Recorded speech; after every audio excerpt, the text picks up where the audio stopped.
instructor to experience success as a pilot? Or can you experience success without becoming a flight instructor? In full disclosure, I am not a flight instructor. I did not have the passion, nor could I accumulate illogical reasons why I should do it. If you ask about becoming a flight instructor during your training, you are most likely told it looks good on a resume, it will help you when you're looking for your first job, and it most likely will be your first job.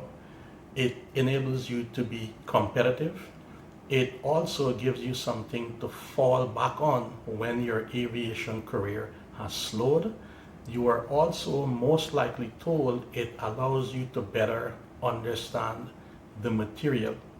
All these statements are true and false at the same time. Let's take the first one.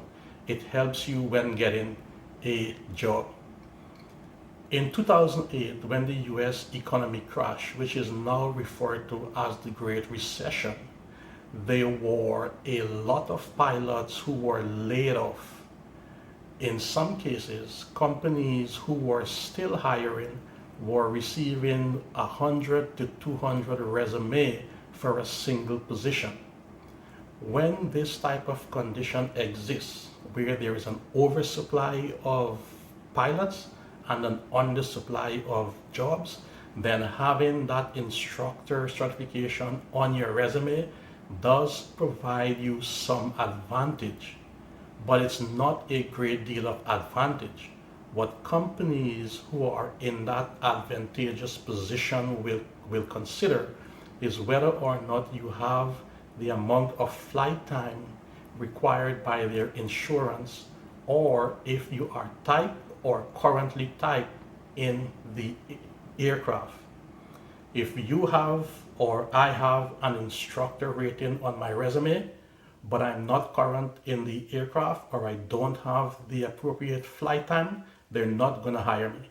They will choose someone who is current and who has the flight time because it's more cost effective for them to do that. Fast forward to present day, where there is an undersupply of pilots and an oversupply of jobs. In these cases, the companies really don't care whether you are an instructor or not.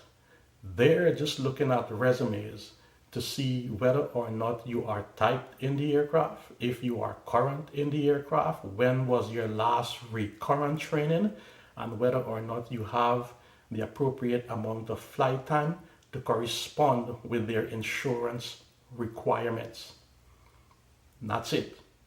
As I've said from the beginning, I am not an instructor, and I consider myself to be a successful pilot.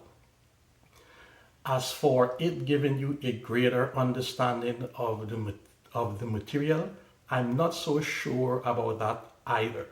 Simply because the environment in which you operate as an instructor is totally different from the environment you operate when flying for an airline or a 135 or a Part 91 operator. I have flown with pilots who were instructors, and some of them are really good. I've also flown with pilots who are current instructors, and they are terrible. I hesitate to say that becoming a flight instructor offers you some great advantage in terms of comprehension, understanding of the material, application of the material, and transfer of the material when you are working for an airline, a 135, or a Part 91 company. Because as I've said, I've flown with both. And I didn't feel like I was at a disadvantage.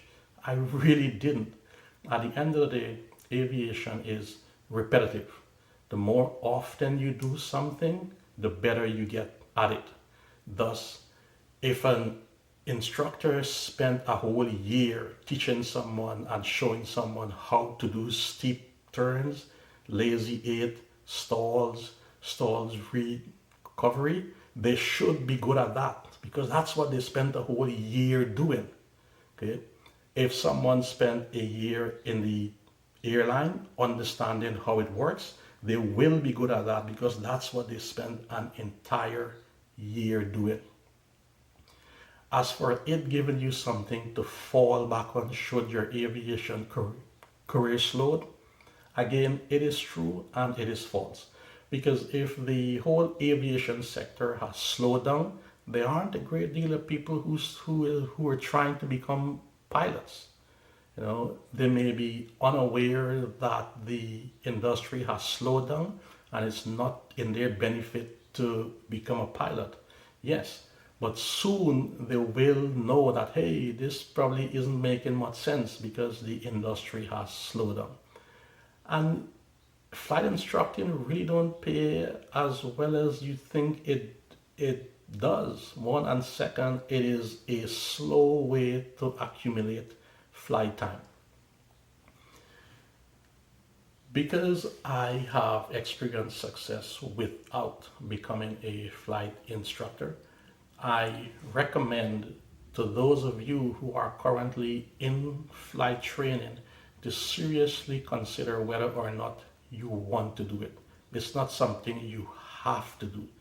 If you do choose to do it, make sure it's something that you are passionate about. Make sure it's something that you will eventually love or you already love.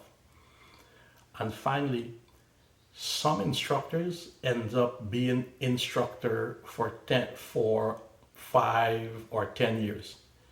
You don't want to do that. The longer, and this is the disadvantage of being an instructor, the longer you remain an instructor is the more unlikely you will get hired by a company. I have seen this.